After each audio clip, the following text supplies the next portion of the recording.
इसमें इन्होंने क्वेश्चन ये दिया हुआ है, ये आया हुआ क्वेश्चन है जो इन्होंने डीएम किया था, तो हमारे पास मैसेज आया है, तो वो क्वेश्चन मैं बता रहा हूँ। जो पहला चैप्टर है उसी का केमिकल इक्वेशन का जो क्वेश्चन है, रिएक्शन है, उसी का है।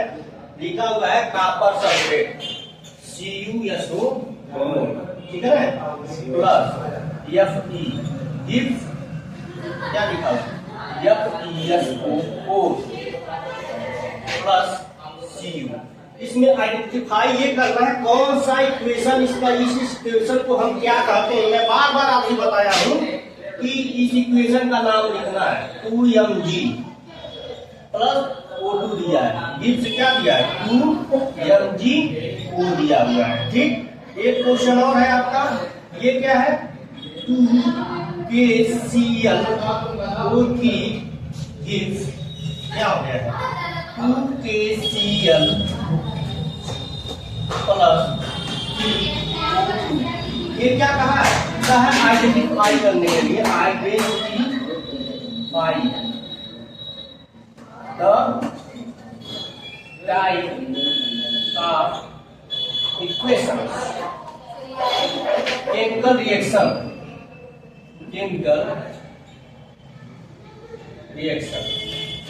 देखिए एक एक नंबर का है ये सब।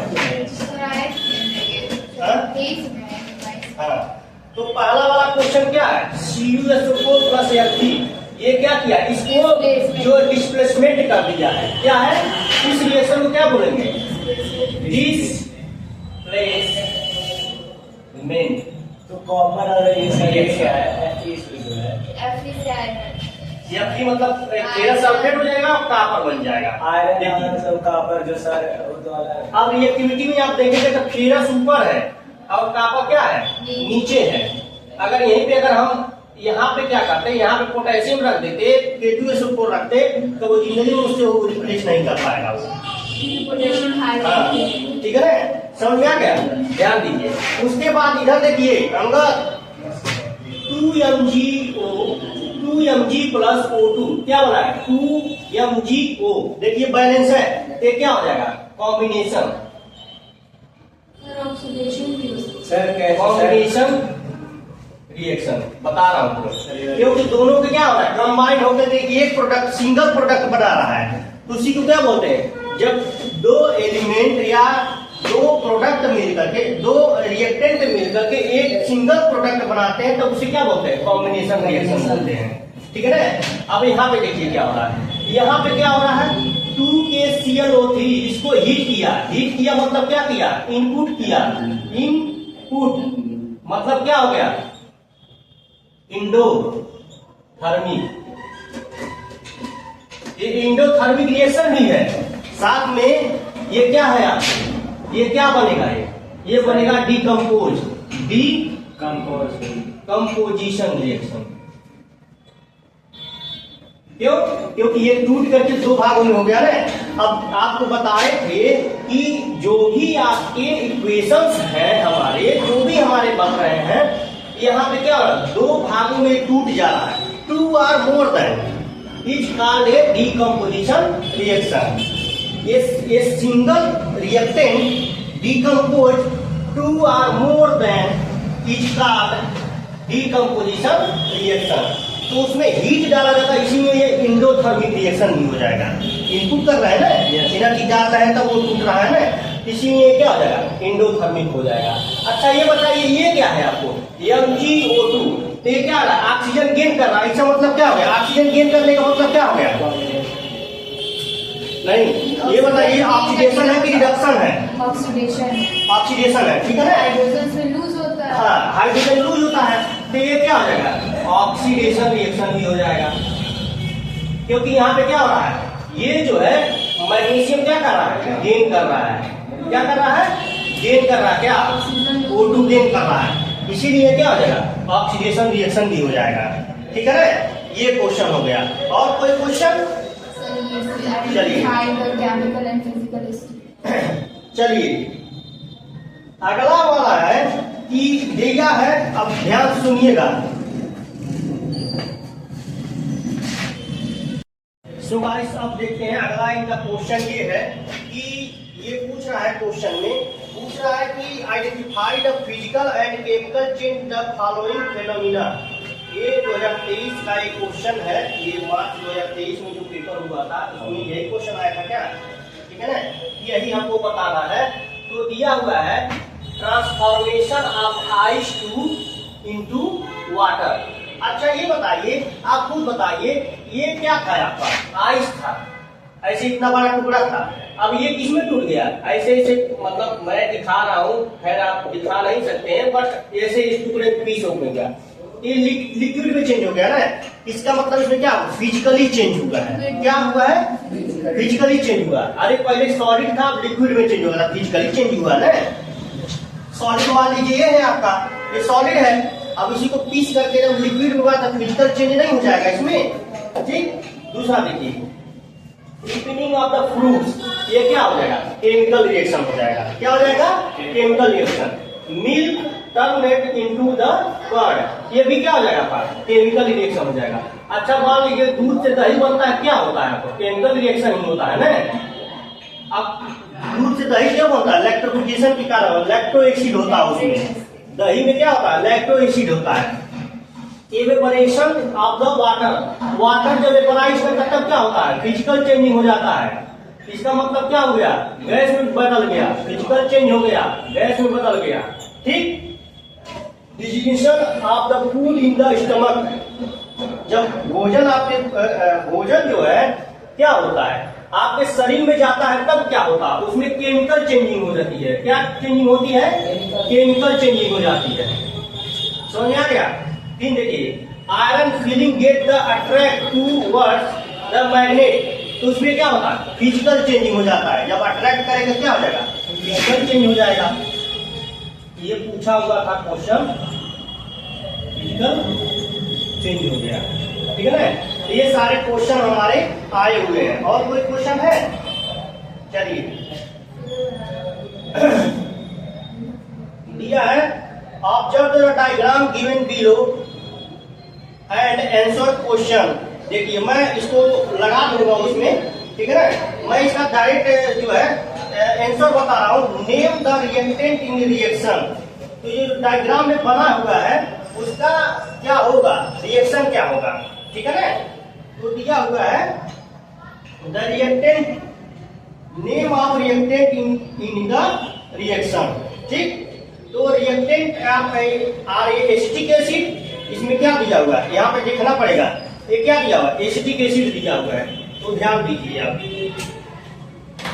बात में ध्यान सुनिए, उसको मैं इस पे लगा दे रहा हूँ और आप लिखते रहेंगे उस पे, और ताकि जो है आगे का प्रोसेस हो, लेकिन क्योंकि लिखने में हमको टाइम लगेगा, तो फिगर भी उसी पे मैं स्क्रीन पे दिखा दे रहा हूँ और इसकी आगे का मैं बता रहा हूँ आपको, क्योंकि जब फिगर बनाएंगे तो टाइम लगेगा, ठीक। चलिए, तो जो फिगर में जो दिया है वो एसिटिक एसिड दिया है, क्या दिया है, एसिटिक एसिड, तो हम बना ले रहे हैं एसिटिक एसिड। यहाँ पे लिखिए CH3COOH, acetic acid and sodium carbonate, sodium carbonate मतलब क्या, एंड सोडियम कार्बोनेट मतलब Na2CO3, सोडियम कार्बोनेट हो गया। Name of reactant in the reaction, तो क्या बनेगा, एसिटिक एसिड बनेगा, और क्या बनेगा, सोडियम कार्बोनेट बनेगा, ठीक। अब दूसरा दिया है, which gas come out the differentials in the bigger test tube, तो टेस्ट ट्यूब में क्या जाएगा, the gas produce in the carbon dioxide, इसमें क्या लिखा हो, फिगर में लिखा हुआ क्या, CO2 बनेगा, ठीक है ना, क्या बनेगा, कार्बन डाइऑक्साइड बनेगा। तीसरा क्वेश्चन पूछा, what is the colour change in lime water, ठीक।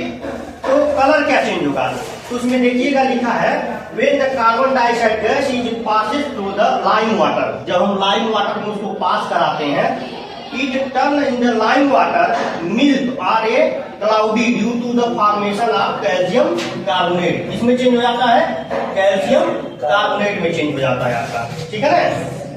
Therefore, the color change in a lime water would be clear the milky, ठीक। अब डी वाले में देखिए, D in the above experiment of the sodium carbonate which chemical can be used against same, क्या लिखा हुआ है, सेम, ठीक, which chemical can use the same product। तो उसमें आप देखेंगे कि एबव में आप देखेंगे तो उसमें क्या मिलेगा आपको, उसमें यही लिखा हुआ है, above the experiment stand the sodium carbonate, sodium bicarbonate can be used against some products, ठीक। तीसरा दिया, right the use of acetic acid. Acetic acid का यूज कहाँ होता है, तो मैन्युफैक्चरिंग ऑफ प्लास्टिक में यूज होता है, ठीक, फूड इंडस्ट्री में यूज होता है, prevention of the flooring of agent के रूप में यूज होता है, ठीक है, और बहुत सारी चीजें में यूज होता है, वेनिगर बनाने में यूज होता है, अचार बनाने में वहां पे यूज होता है, ठीक है ना। तो ये सारी चीजें जो है इसका हो गया, ठीक है ना। अब देखिए तो ये सारे हमारे जो है क्वेश्चन हो गए। और देखिए एक क्वेश्चन और है आपका दिया हुआ है, कंप्लीट द फॉलोइंग, ये दिया हुआ C12, ठीक, और H जो है 22, वो 11, और यहाँ पे इसको क्या किया जा रहा है, हीट किया जा रहा है, और यहाँ पे ऐसे प्लस करके छोड़ दिया है। ये बताना है क्या होगा इसका, ठीक है ना।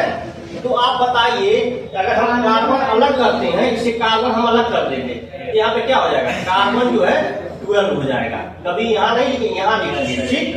अब प्लस, अब यहाँ पे देखिए, यहाँ पे 11 H2 हो गया ना कंप्लीट। देखिए कार्बन 12 है तो 12 हो गया, हाइड्रोजन 22 है, यहाँ भी हाइड्रोजन 22 हो गया, ऑक्सीजन कितना 11 है तो यहाँ भी 11 हो गया। ये क्वेश्चन हो गया आपका, ठीक, समझ में आ गया। और कोई क्वेश्चन बचा हुआ है, और सारा क्वेश्चन हो गया इसमें, ठीक है ना। अब ये सारे जो है मेन क्वेश्चन थे, मैंने बता दिया है। और किसी के पास कोई डाउट्स हो, क्वेश्चन आप हमसे पूछ सकते हैं, आप डायरेक्ट मैसेज करिए, मैं क्वेश्चन बता दूंगा आपको। सारे मैंने आइडेंटिफाई कर दिया, जितने सारे क्वेश्चन था मैंने सब बता दिया। अब देखिए, जैसे मान लीजिए आपका नाइट्रोजन है आपका और हाइड्रोजन है, ठीक, तो हमने कहा कि जैसे हम बना दिए NH3, क्या बना दिया, NH3 बना दिया, तो यहाँ पे मान लीजिए अगर हम N2 कर दिए और यहाँ पे 3H2 कर दिया हम, मान लीजिए, अब ये बैलेंस है नहीं है, तो यहाँ पे क्या करेंगे, 2NH3 लिख देंगे, तो आपको हमारे साथ का क्या हो जाएगा, बैलेंस हो जाएगा। क्वेश्चन क्या था, ऐसे दिया हुआ था 2N प्लस 3H2, और इधर लिखा हुआ है NH3, ठीक है ना, या ऐसे लिख दिया, यही लिखा हुआ है। मान लीजिए कि यहाँ पे कुछ नहीं दिया हुआ है, ऐसे लिख दिया, ऐसे क्वेश्चन दे देगा N प्लस H2, अब कहेगा इसको बैलेंस करिए, तो हम ये दिमाग लगाएंगे कैसे इसको हम बैलेंस करें। जैसे मान लीजिए नाइट्रोजन 2 लगा दिया, ठीक, अब देखिए तब दिक्कत ये फंस गया, यहाँ पे नाइट्रोजन 1 है और यहाँ पे हाइड्रोजन कितना है, 2 है। अगर यहाँ पे हम 2 लगा देते हैं तो आराम से हो जाएगा, ये हो जाएगा, लेकिन ये ऑक्सीजन हाइड्रोजन फंस गया, तो यहाँ 3 कर दीजिए, ये क्या हो गया, बैलेंस हो गया आपका, ठीक है।